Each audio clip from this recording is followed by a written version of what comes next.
কর্তৃক আয়োজিত, যে আপনারা জানেন যে 3টি ওয়ার্ডকে নিয়েই 4টি দলে বিভক্ত হয়ে আজকের এই টুর্নামেন্ট অনুষ্ঠিত হচ্ছে। টুর্নামেন্টটি শেষ পর্যায়ে চলে এসেছে, অর্থাৎ ফাইনাল খেলায় চলে এসেছি আমরা। ফাইনাল খেলায় 2টি দল অংশগ্রহণ করছে। কোনো রকমের শারীরিক সংঘর্ষ ছাড়াই আমরা খেলা শেষ করব এবং তাদের যে উদ্যোগ, সেই উদ্যোগকে আমরা সাধুবাদ জানাবো সুন্দর খেলার মাধ্যমে।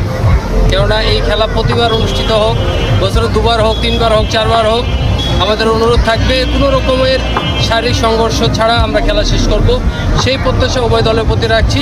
পাশাপাশি এই টুর্নামেন্ট সমাপ্তির মাধ্যমে যদি এই টুর্নামেন্টটা সফলভাবে শেষ হয়, কমিটি চিন্তা করেছে আগামীতে বড় পরিসরে আরও বড় টুর্নামেন্ট আয়োজন করবে।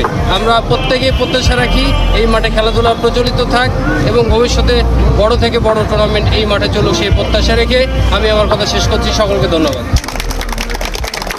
আমি একটা কথা বলছি, সেটা হলো এখন আমাদের সমাপ্তির খেলা, ফাইনাল খেলা শেষে উভয় দলের জন্য আমরা চ্যাম্পিয়ন দলের জন্য 15টি মেডেল এবং রানার আপের জন্য 15টি মেডেল আমরা রেখেছি।